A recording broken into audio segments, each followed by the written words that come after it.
안녕하세요. 우리나라의 대명절인 설입니다. 코로나 때문에 명절 분위기가 안 살지만 그래도 저는 어른들의 잔소리를 안 들어도 되니까 좋은 것 같아요. 저는 올해 38살인 싱글 남자입니다. 그렇다 보니 아직도 장가 안 간다고 주위에서 한마디씩 하거든요. 살다 보니 알게 된 것 중에 하나가 무슨 일이든 다 때가 있다 라는 말인 것 같습니다. 저도 몇 년 전 결혼을 할 뻔했는데 무산된 일이 있거든요. 그때 결혼을 했다면, 글쎄요. 지금쯤 사랑스러운 아이가 하나 있을지도 모르겠네요. 명절이 되니 또 문득 그때가 생각나서 글을 적어봅니다. 제 전 여친은 저와 나이가 동갑이었어요. 그녀를 처음 만난 건 군대 제대를 앞둔 말년 휴가 때였습니다. 친구들이 자리를 주선해줬는데 술 한잔 얻어먹으러 갔다가 그녀를 처음 보게 된 거죠. 우와, 너 까까머리 되게 잘 어울린다. 아, 그래? 너 두상 진짜 이쁜데? 무슨 여자애가 성격이 그렇게 서글서글한지 저와 처음 만나는 자리인데도 저에게 서슴없이 대하는 모습에 괜히 웃음이 나더군요. 제 머리를 쓰다듬는 그 손길도 왠지 모르게 또 부드럽게 느껴지더라고요. 원래 제 성격엔 그런 상황에 기분 나빠야 정상이거든요. 그런데 화가 전혀 나지 않았어요. 뭔가 그녀를 대하는 제 행동이 특별했습니다. 그런 저를 보고 친구들이 막 놀려댔어요. 야, 이 자식. 야, 너 왜 가만히 있어? 너 재영이 마음에 드는구나. 진짠가 보네. 야, 영웅이 웃고 있어. 이야, 야, 커플 탄생이냐? 친구들은 저희 둘을 보며 호들갑을 떨었고, 그녀도 제가 싫진 않았는지 그런 분위기를 즐겼어요. 그리고 저희 둘은 그날 그 분위기를 이어서 정말 연인이 됐죠. 군대를 막 제대하고 대학교에 복학하기 전까지 저는 아르바이트를 했습니다. 자리가 마땅치 않아서 야간에 편의점 알바를 했는데 그녀는 직장인이거든요. 그녀가 퇴근을 할 때쯤 저는 출근을 해야 하니 데이트하기가 여간 어려운 게 아니었습니다. 왜 연애 초반에는 불타오르잖아요. 금방 보고 헤어져도 또 보고 싶고 계속 같이 있고 싶고 젊은 혈기를 주체 못하는 그녀는 퇴근을 하면 제가 일하는 편의점으로 왔습니다.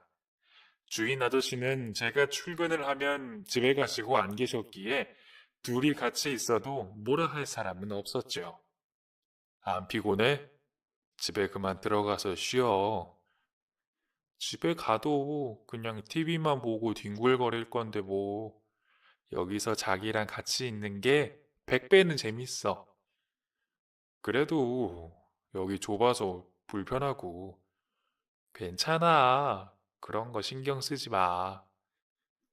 계산대 구석에서 딱딱한 플라스틱 의자가 불편할 텐데도 그런 내색 한 번 없이 제 곁에서 쫑알쫑알 얘기를 하는 그녀가 얼마나 사랑스러웠는지 모릅니다. 때론 제 일을 도와주기도 하고, 때론 마무리가 덜 된 회사 일을 가져와서 일을 할 때도 있었어요. 그러다가 배고프면 같이 컵라면도 먹고, 정말 서로를 많이 좋아했던 그런 시절이었어요. 중견기업에서 일을 하는 그녀는 겉보기에도 잘 나가는 여자였습니다. 옷 입는 센스도 남달라서 같이 길을 걷고 있으면 남자들이 꼭 한 번씩 곁눈질을 하곤 그럴 정도로요. 저랑 처지가 너무나 다른 그녀를 겨우 편의점 계산대 구석에 앉혀놓고 데이트를 하고 있으니 가끔 제 자신이 초라한 기분이 들 때도 있었습니다. 제가 그럴 때마다 그녀는 어떻게 제 마음을 눈치채고 저를 웃기려고 애썼어요. 그런 그녀의 따뜻한 배려가 눈물 날 정도로 고마웠었습니다. 자, 이거 받아. 이게 뭐야? 복학을 앞둔 어느 날 그녀가 저에게 봉투를 하나 건네더군요. 등록금 낼 때 보태해. 나 연말 보너스 받았거든. 내가 자기 얼마나 사랑하는지 알지? 그러니까 나 안 쓰고 자기 주는 거야. 재영아, 이걸 왜 나 줘? 얼른 받아. 나 이거 그냥 주는 거 아니야. 나중에 다 갚어. 내가 두고두고 우려먹을 거야. 그래, 내가 꼭 잘 돼서 너한테 다 해줄게. 60이 다 된 연세에 요양보호사로 일하면서 생활하고 계신 엄마께 차마 등록금을 부탁드릴 수는 없었어요. 아버지는 일찍 돌아가시고 저랑 여동생 뒷바라지에 갖은 고생을 하신 어머니, 너무 고생하시며 사신 것을 알기에 대학을 입학하면서부터는 모든 비용을 제가 충당했었거든요. 아르바이트를 하면서 등록금이며 생활비를 같이 마련하다 보니 돈이 조금 부족한 상황이었어요. 그런 상황을 또 어찌 눈치채고 선뜻 보너스 받은 걸 저에게 주는 그녀가 정말 너무나 고마웠습니다. 그때 그 돈을 받으면서 속으로 뜨거운 눈물을 흘렸어요.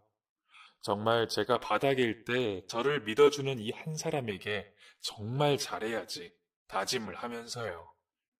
대학에 복학을 하고 졸업을 할 때까지 그녀는 그렇게 저에게 큰 버팀목이 되어줬습니다. 데이트를 하면서 드는 돈은 물론이고 용돈도 챙겨줄 정도로 아낌없이 저에게 다 줬습니다. 정말 그 당시 저에게 너무나 고마운 은인 같은 존재였죠. 학교를 졸업하고 대기업에 입사를 했어요. 모두 저를 믿고 함께 해준 그녀 덕분이었죠. 그렇게 취업을 하고 나서 양가 어른들께 서로 인사를 드렸습니다. 저나 그녀나 그때까지 결혼 생각은 없었기에 어른들이 걱정하지 않으시게 인사부터 드렸던 거죠. 저희 어머니는 제 뒷바라지를 그녀가 한 걸 아시곤 정말 고마워하셨어요. 함께 인사를 드리러 갔던 날 얘기를 들으시면서 결국 눈물을 흘리시는 엄마를 보며 가슴이 어찌나 아프던지요. 내가 능력이 없어서 우리 영웅이 제대로 못 챙겨줬어요. 나 대신 챙겨줘서 얼마나 고마운지 몰라. 정말 고마워요. 아니에요, 어머님. 영웅 씨도 저 많이 챙겨줬어요. 학생 신분으로 뭐 그리 좋은 걸 해줬을까 봐. 뻔하지 뭐.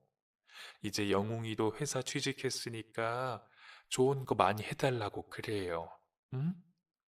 네, 어머님.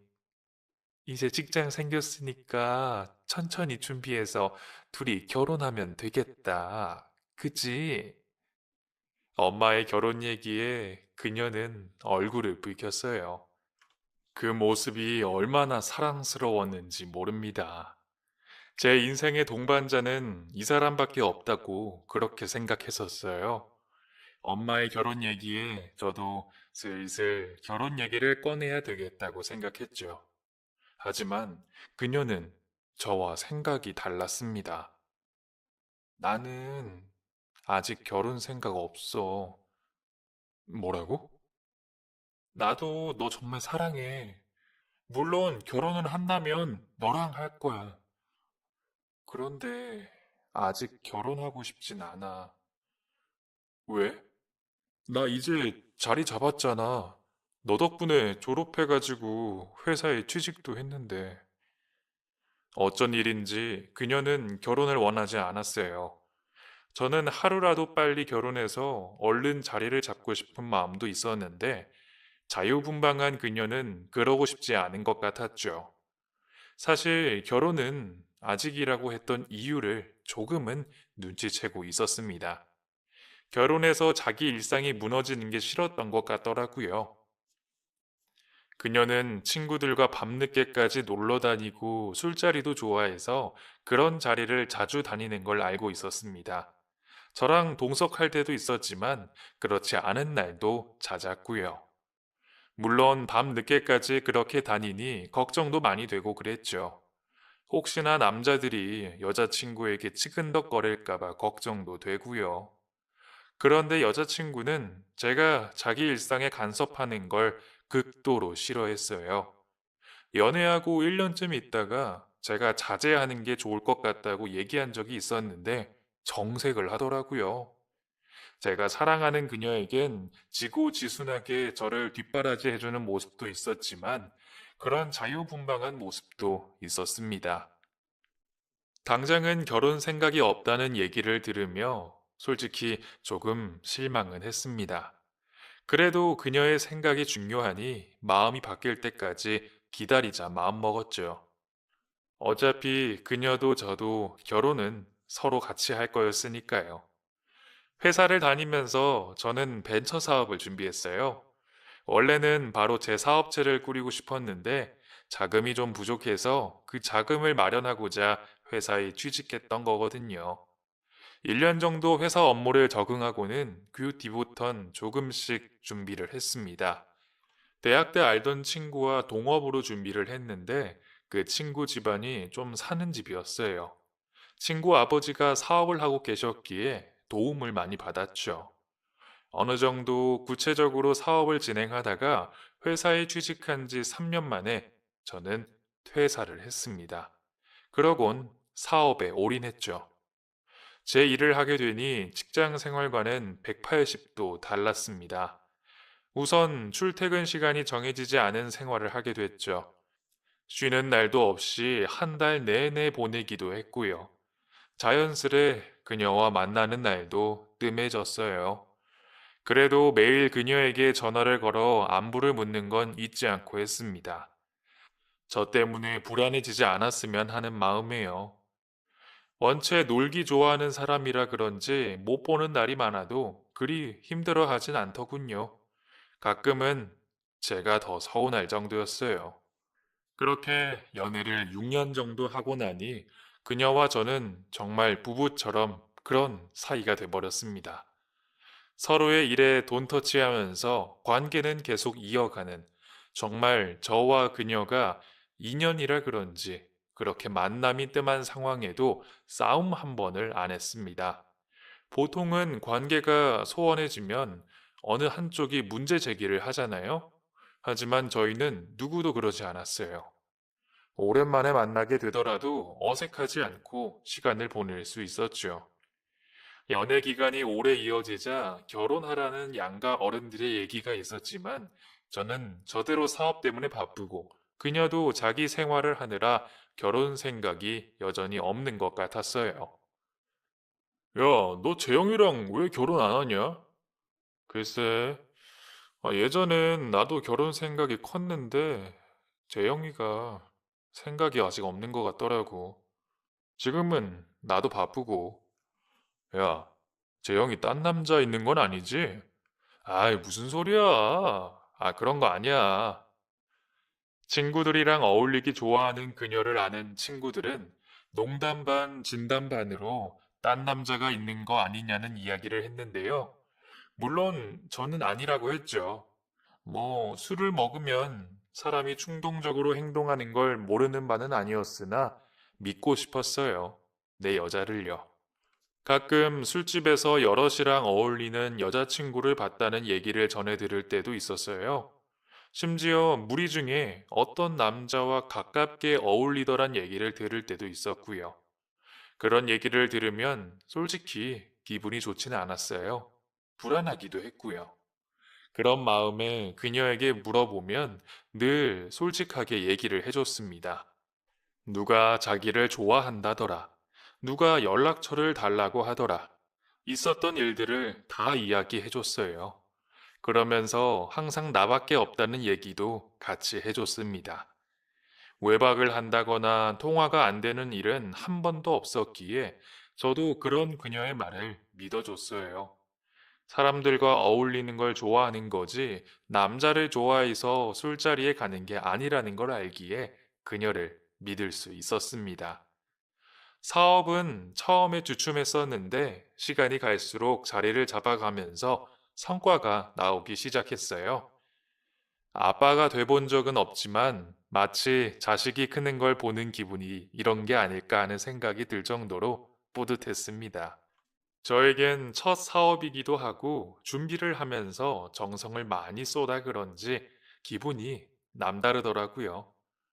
그렇게 점점 자리를 잡아가는 저와 달리 안타깝게도 그녀는 점점 다른 사람이 되기 시작했어요. 어느 날 대뜸 회사를 그만두었다는 그녀.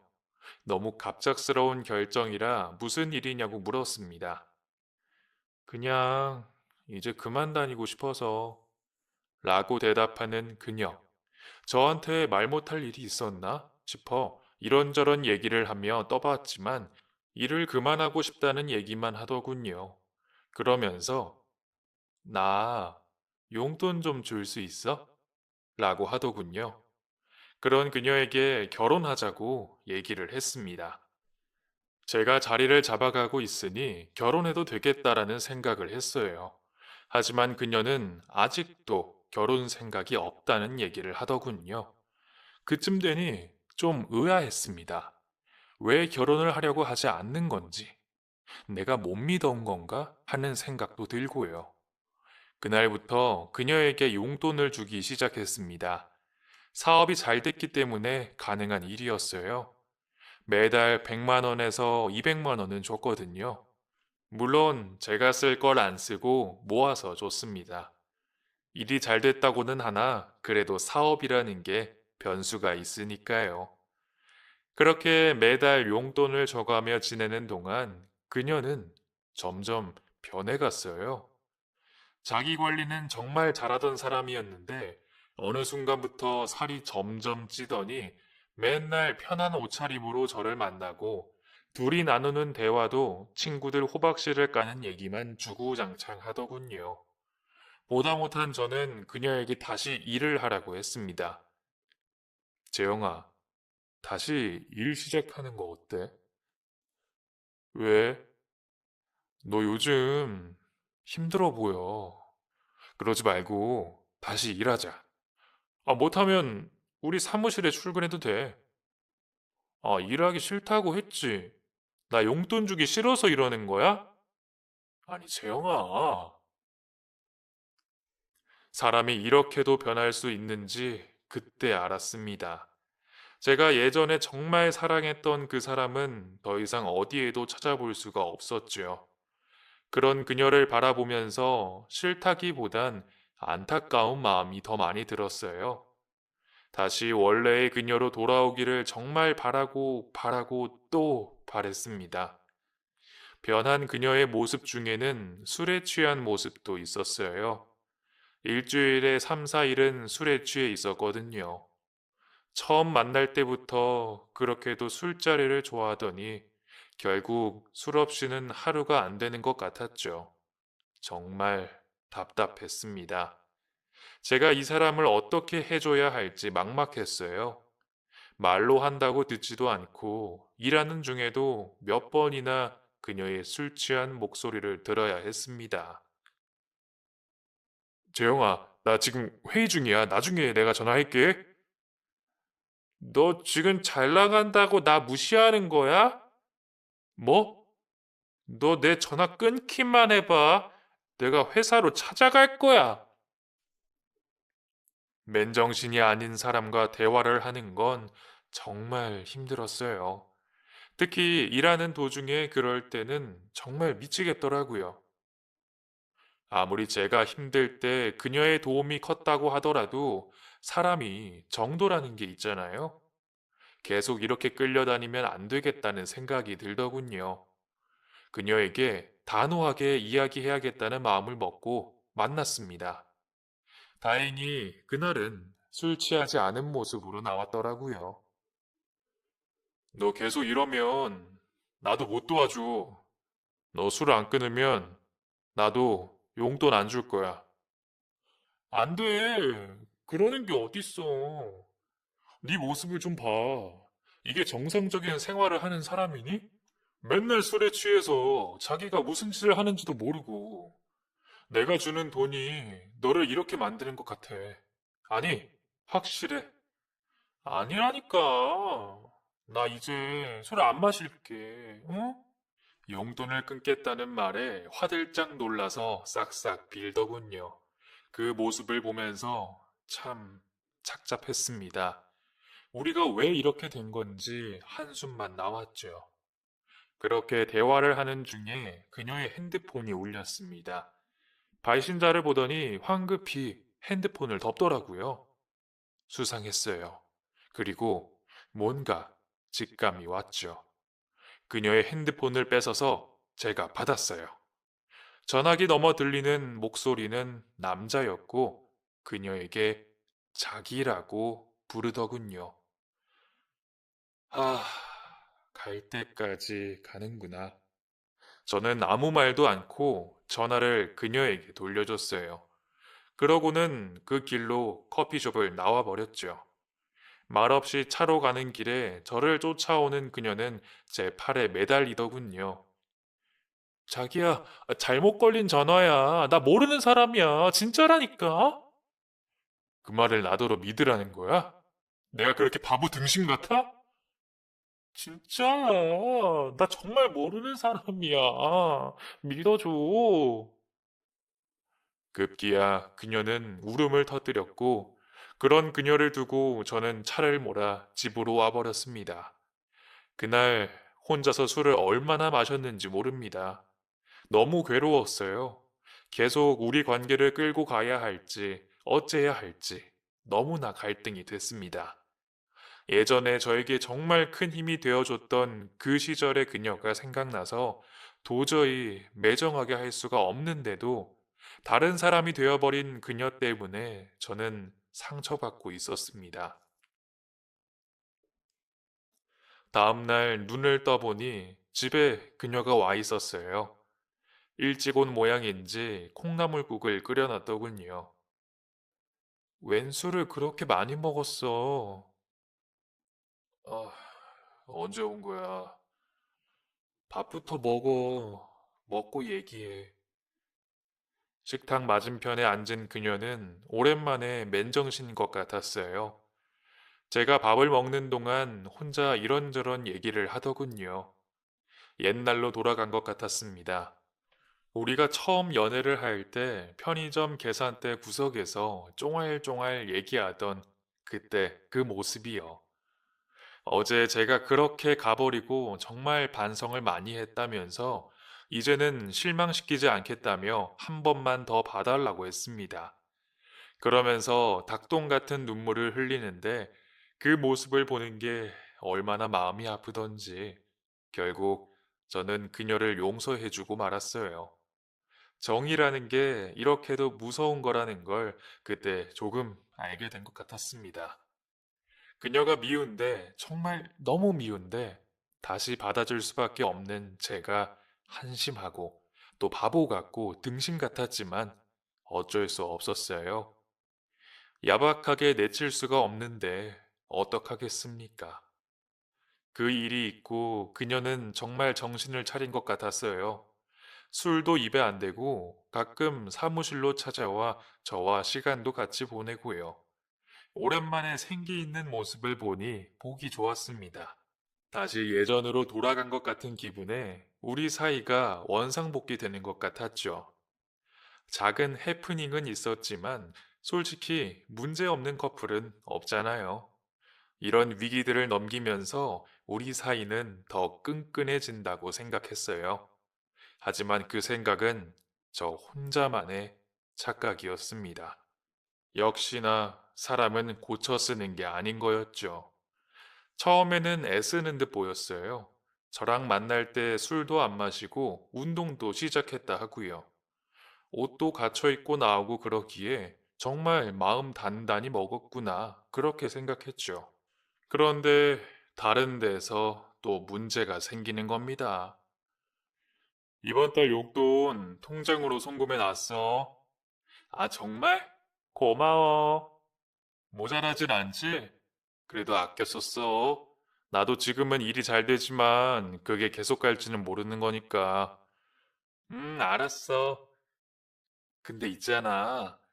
이번 달은 조금만 더 주면 안 돼? 왜? 그게 카드값이 좀 많이 나와서. 카드값이 밀렸다는 그 여자의 말에 어이가 좀 없었어요.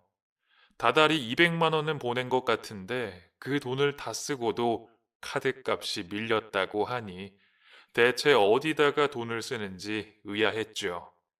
한숨이 절로 나왔지만 어쩌겠어요. 생일 선물 미리 사준 셈 치고 카드값을 대신 변상해 줬습니다. 솔직히 이번이 끝은 아니겠다는 생각이 들긴 했어요. 뭐든 처음이 어려운 거잖아요. 역시나 제 예상대로 카드값 연체가 자꾸 반복이 됐습니다. 결국 저는 화를 냈고 그 여자의 카드를 받아서 바위로 잘라버렸어요. 그랬더니 맘대로 왜 자르냐고 얼마나 성질을 내던지요. 백수라서 카드 발급도 어려운데 자르면 어쩌냐고 뭐라 하는데 그런 모습을 보면서 헛웃음만 나오더군요. 상황이 이쯤 되자 드디어 제 인내심도 한계가 왔습니다. 밑 빠진 독에 물 붓기인 걸 뻔히 아는데 계속 할 수가 없겠더라고요. 아닌 말로 그 여자랑 저랑 결혼한 사이도 아닌데 예전에 받은 그 도움 때문에 저도 같이 망할 수는 없잖아요. 사무실에서도 제 안색이 점점 안 좋아지니 무슨 일이 있냐고 하는데 여자친구 뒷담화를 거기서 깔 수도 없고 진짜 저는 할 만큼 했다는 생각만 들었습니다. 헤어져야 하나, 계속 만나야 하나, 진짜 수도 없이 고민을 한 것 같아요. 속 썩이는 걸 보면 단칼에 잘라내고 싶다가도 힘들어하는 모습을 보면 또 안쓰럽고 정말 미칠 것 같더군요. 게다가 엄마는 그런 상황들을 모르시니 얼른 결혼하라고 재촉하시고 정말 앞으로도 뒤로도 갈 수 없는 그런 상황이었습니다. 고민 끝에 저는 당분간만이라도 시간을 좀 가져야겠다는 생각을 했어요. 떨어져 지내면서 제 마음을 한번 확인해 보고 싶은 것도 있었고요. 저뿐만 아니라 그 여자도 생각할 시간을 좀 가져보라는 마음도 있었죠. 한 달간 만나지 말고 서로의 시간을 가져보자는 제 얘기에 그 여자는 펄쩍 뛰며 안 된다고 하더군요. 그 모습을 보면서 이 사람이 진짜 내가 필요한 건지 아니면 내 돈이 필요한 건지 의심이 자연스럽게 생겼습니다. 그게 아니라고 저 스스로도 말 못하겠더라고요. 그동안 봐온 모습이 있으니까요. 그래도 제가 우겨서 한 달간 거리를 뒀습니다. 일하다가도 문득 생각이 났지만 최대한 일에만 집중하려고 애썼습니다. 다행히도 그쯤 투자가로부터 회사 매각 제안을 받은 터라 다른 데 신경을 쓸 겨를도 없었어요. 그동안 열심히 키운 회사를 팔지 말지 동업자와 함께 계속 검토해야 했거든요. 보름 동안 검토를 끝내고 회사를 매각하는 방향으로 결정을 냈습니다. 한번 만들어 봤으니 또 새롭게 시작해 볼 수 있다고 판단을 한 거죠. 매수인과 여러 번의 미팅으로 매각가도 상당히 만족스럽게 결정났어요. 동업자와 각각 10억 정도 남겼으니 아주 괜찮은 거래였죠. 그러는 사이 한 달이라는 시간이 흘렀고 그 여자는 딱 한 달이 되는 날 회사로 저를 찾아왔어요. 그간 마음고생을 했던 모양인지 얼굴이 많이 해숙해졌더라고요. 기가 다 죽어선 미안하다는 말로 대화를 시작하는 그녀. 한 달 동안 정말 생각 많이 했어. 내가 그동안 자기한테 너무 부담만 줬나 봐. 정말 미안해. 일할 거야? 저는 다른 말 없이 다시 직장을 구하라고 했어요. 사지 멀쩡한 젊은이가 집에서 놀고 먹으며 부모한테 비비고 애인한테 비비고 정말 못 봐줄 일이더라고요. 최소한 자기 인생에 대한 책임감은 가져야 한다는 생각에 그렇게 단호하게 이야기를 했습니다. 응, 나 일할 거야. 다시 취직할게. 두 말 않고 일하겠다며 얘기하는 그 여자를 보면서 마지막으로 믿어주자 하는 생각을 했습니다. 정말 마지막으로 그간의 정을 생각해서요. 그날 이후 그 여자는 정말 면접을 다니면서 구직 활동을 했습니다. 경력이 있어서 쉽게 취직이 될 거라고 생각했지만 나이 34살의 여자에게 흔쾌히 일자리를 주는 회사가 없더군요. 면접을 보고 오는 날에는 김 빠진 목소리로 이번에도 안 될 것 같아 라며 저에게 전화를 했는데 그게 또 내 사람이라 그런지 안타깝더라고요. 그러다가 그 여자의 부모님이 같이 저녁을 먹자는 연락을 주셨고 종종 식사를 같이 했었기에 저는 과일 바구니를 사들고 집으로 갔죠. 예전엔 자주 왔었는데 요즘은 왜 이렇게 뜸해? 아, 회사 일이 바빠서 못 찾아뵀네요. 죄송합니다. 죄송하기는 바쁘면 좋지. 어서 들어. 자네 좋아하는 해물찜 해놨어. 아, 네, 어머님. 가볍게 저녁 먹자고 하신 것 치곤 이것저것 차린 게 많으시더라고요. 제가 좋아하는 해물찜이며 보쌈까지 손이 많이 가는 음식들을 잔뜩 해놓으신 걸 보고 기분 좋게 먹었죠. 거의 다 먹어갈 때쯤 아버님이 조심스럽게 말씀을 꺼내셨어요. 이제 둘이 결혼하는 게 어떤가? 아, 결혼이요? 그동안 우리 재영이가 철없이 군 건 정말 미안하네. 우리는 진작에 자네랑 결혼하라고 했는데, 아니 이것이 철이 없어서 마냥 미루더라고. 갑작스런 결혼 이야기에 조금 놀란 저는 제 옆에서 다소곳하게 앉아있는 그 여자를 쳐다봤어요. 이제는 나이도 먹었고, 결혼해도 될 것 같아. 자네도 나이가 있으니까 말이야. 어떤가? 올해 안으로 결혼하지 그래. 제가 그토록 하자고 했던 결혼. 그런데 너무 기다렸던 모양인지 아버님이 막상 하라고 하시니 망설임이 생겼어요. 그동안 수도 없이 그 여자에게 실망해서 그런지 썩 내키지가 않았죠. 대답 없이 가만히 있자 그 여자가 제 손을 잡더군요. 내가 그동안 철없이 굴었던 거 정말 미안해, 영웅 씨. 나 결혼하면 진짜 내조 잘할 거야. 진심이야. 저를 쳐다보며 진심이라고 말하는 그녀를 보면서도 확신이 들지 않았어요. 결국 그날 저는 아무 대답도 못하고 우리 집으로 돌아왔습니다. 그런 제 모습에 불안했던지 그 여자는 수시로 전화를 걸었지만 저는 결혼에 대해선 아무 이야기도 하지 않았어요. 마침 그쯤에 새로 구상한 사업 때문인지 또 한창 바쁠 때였거든요. 첫 사업은 자본금도 적게 마련된 상태로 겨우 시작했지만 두 번째는 매각한 현금이 있었기에 욕심에 제대로 갖추고 시작하고 싶었어요. 그러다 보니 더더욱 그 일에 매달려 있었죠. 잠도 제대로 못 자며 일하는 날이 숱했었는데 제때 밥도 잘 못 먹었었거든요. 그 여자가 그걸 어떻게 알고는 점심, 저녁 도시락 배달을 하는 겁니다. 안 하던 짓을 하니 제가 깜짝 놀랐죠.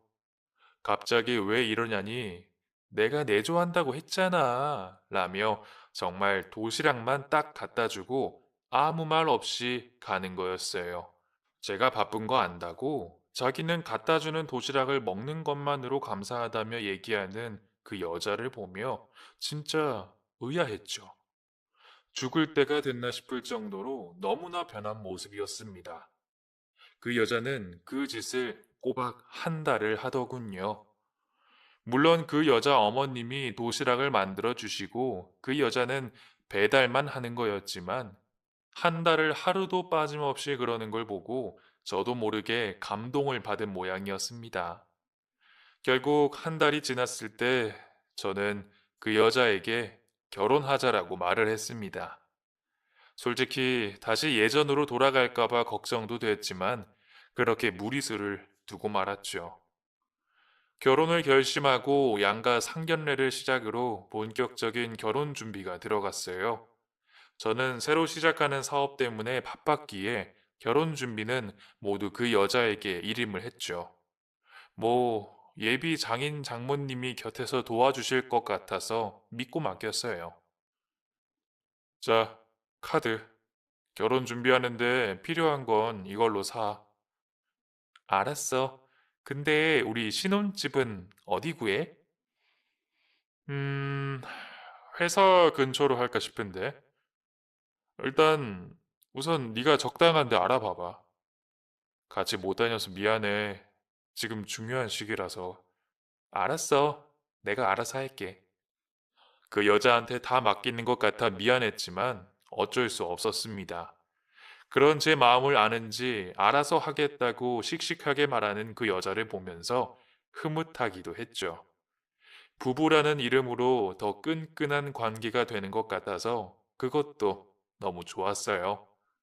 하나부터 열까지 모두 준비해야 하는 결혼이다 보니 이것저것 참 살 게 많더군요. 하루에도 카드 알림 문자가 몇 개씩 도착했죠. 금액을 확인해 보면 적지 않은 돈이라 놀라기도 했지만 다 필요한 것들이겠거니 하고 넘겼습니다. 뭐 샀어? 오늘도 카드 알림이 장난 아니던데? 오랜만에 저녁을 같이 먹는 자리에서 그 여자에게 물어봤어요. 필요한 걸 샀겠지 믿고는 있었지만 그래도 내역은 알고 있어야 할 것 같았죠.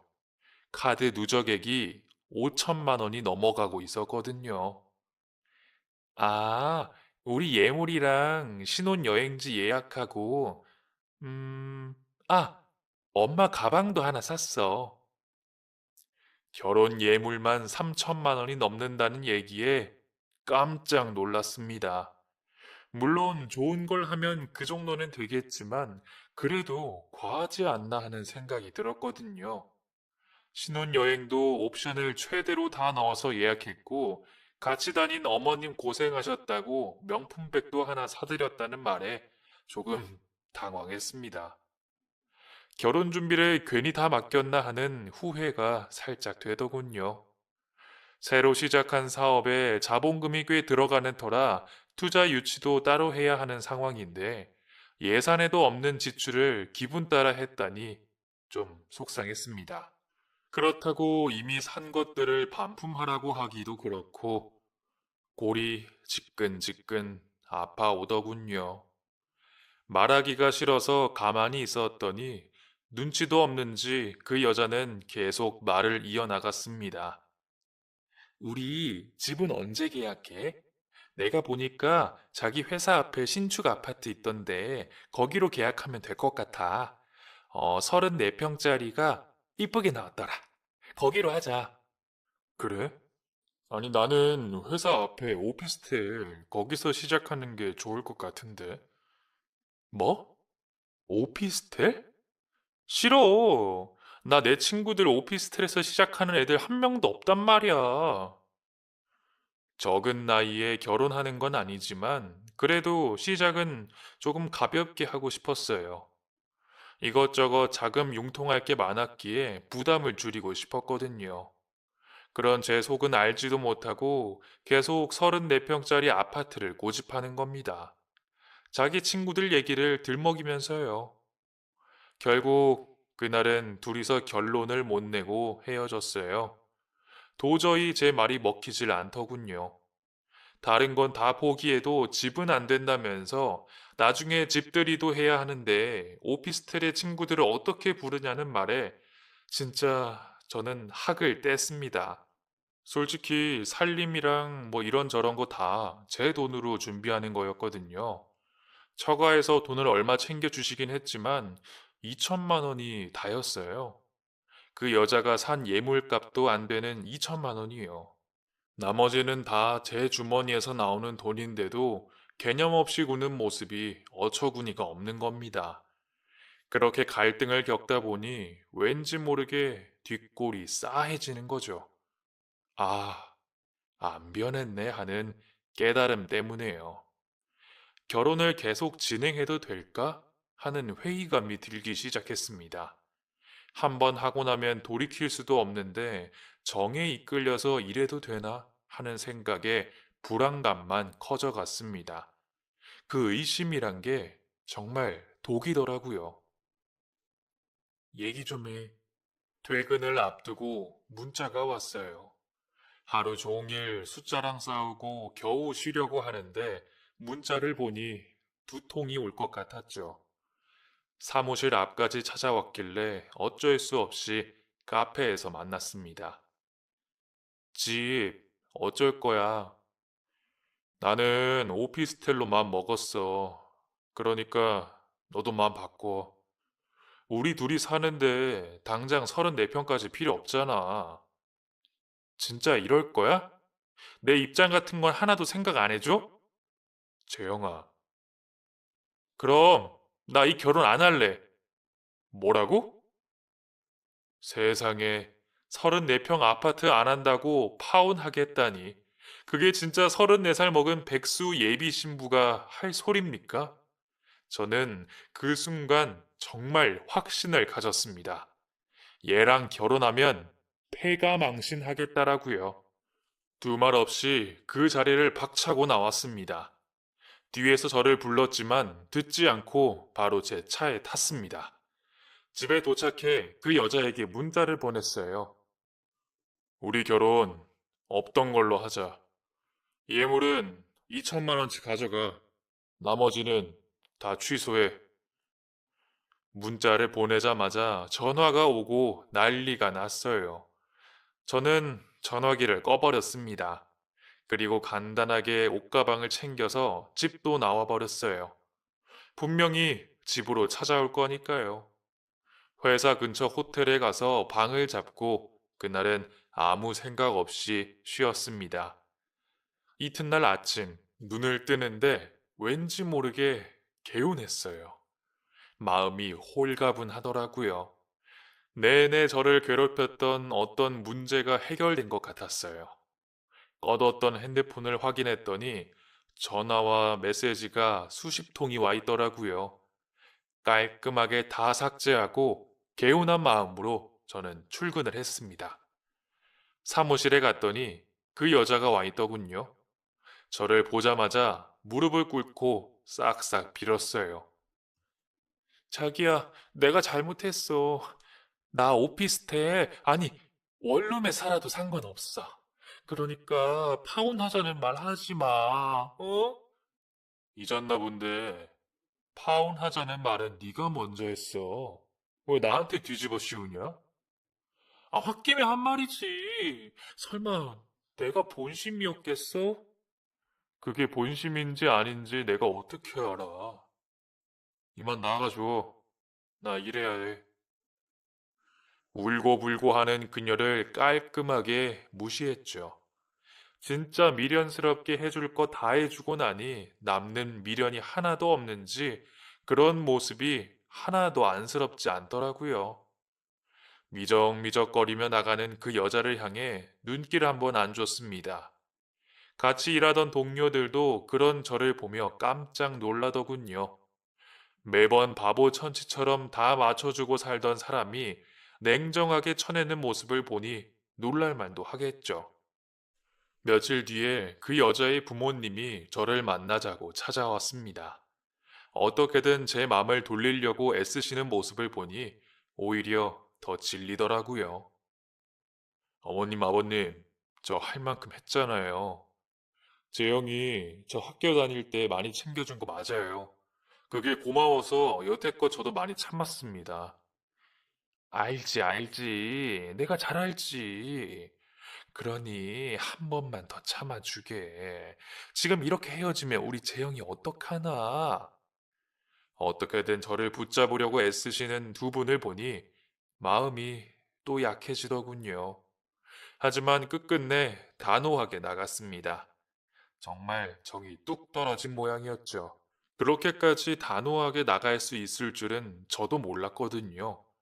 그런 제 모습이 두 분도 낯선지 많이 당황해 하시더니 나중엔 버럭 화를 내시더라고요. 자네, 진짜 너무한 거 아닌가? 지금까지 우리 채영이 자네 하나만 보고 있었는데, 이제 와서 이렇게 돌아서면 우리 채영이가 뭐가 되는가? 두 분, 뭐 잘못하시는 것 같습니다. 그동안 재영이한테 결혼하자고 수차례 얘기했던 건 저였어요. 재영이가 이런 말까진 안 하려고 했는데 재영이가 남자들 만나고 술자리 하는 거 저 다 알고 있었습니다. 그게 좋아서 저랑 결혼 안 하고 즐기려던 거 저 다 알고 있었다고요. 두 분은 제가 하는 말을 들으며 놀라서 입을 다물지 못하시더군요. 저랑 사귀면서 딴 남자 몇 명이나 만나는진 아세요? 제가 알고 있는 사람만 3명입니다. 네, 사실 저 알고 있었어요. 저 몰래 바람 피우고 남자들이랑 술자리 하고 그러는 거예요. 그렇게 살다가 결국 알코올 중독 증세까지 오면서 우울증도 왔고, 그러다가 직장 그만둔 거 저 다 알고 있었습니다. 다만 모른 척 해준 것 뿐이었어요. 내가 사랑하는 사람이 아파서 그런 거다. 스스로를 그렇게 위로하면서요. 정말 한없이 마음 쓰이다가도 한순간 찢어 죽이고 싶을 정도로 미웠습니다. 그 여자와 저는 그런 애증의 사이였어요. 저 더 이상 모른 척 할 수는 없을 것 같습니다. 죄송합니다. 아무 말도 못하는 두 분을 뒤로 하고 저는 자리에서 일어섰습니다. 그 여자와 헤어졌다는 얘기를 들으신 엄마는 왜 그랬냐며 저를 혼내셨어요. 우리 둘 사이에 있었던 일은 아무것도 모르셨거든요. 얘기할 생각도 없었고요. 그 뒤로도 그 여자는 저를 찾아왔어요. 물론 저는 만나주지 않았고 결혼식 준비로 예약했던 것들은 모두 다 취소를 했습니다. 핸드폰 번호도 바꾸고 살던 집도 처분하고 이사를 했죠. 마침 사무실도 계약 기간이 만료돼서 이전을 했기에 그 여자가 알고 있던 저의 흔적은 모조리 다 없애버렸습니다. 그렇게까지 하고 나서야 그 여자는 저에게서 멀어졌어요. 우연히 시작된 인연이 10년 만에 끝이 나버린 거죠. 아직 저는 싱글입니다. 만나는 여자도 없고요. 사실 별로 만나고 싶지도 않아요. 지금은 오로지 일에만 집중하고 있죠. 얼마 전에 친구를 통해 그 여자의 소식을 들었습니다. 저와 헤어지고 1년 후에 결혼을 했다고 하더라고요. 10년의 인연인 저와 끝을 내고 1년 만에 결혼을 했다니 그 여자도 참 능력이 대단한 거죠. 그런데 그 결혼 상대가 사기꾼이었던 모양이에요. 얼마 못 가 부모님 집까지 홀라당 말아먹고 지금은 시골로 가서 살고 있다는 얘기를 들었습니다. 결혼 상대는 잠적한 상태고요. 한때 결혼까지 생각했던 여자라 그런지 안 좋은 소식을 들으니 반갑진 않았습니다. 어디서 잘 살고 있다란 얘기를 들었다면 차라리 깔끔하게 기억에서 지울 수 있었을 텐데 그렇다고 그 여자와 다시 인연이 되길 원하는 건 절대로 아닙니다. 저는 지금 생활이 정말 좋거든요. 만약 그때 제가 결단하지 못하고 그 여자와 결혼했으면 지금 어떻게 됐을까? 어우, 생각만 해도 아찔합니다. 그렇게 되지 않아서 얼마나 다행인지 몰라요. 언제가 될지 모르지만 저도 결혼을 하게 되겠죠. 제발 좋은 사람이 나타났으면 좋겠어요. 저를 이용하려거나 제 돈에만 관심 있는 그런 여자 말고요. 제 글을 읽으면서 고구마 삼키는 기분 여러 번 드셨을 거라 생각합니다. 두서없는 제 긴 글 끝까지 들어주셔서 정말 감사해요.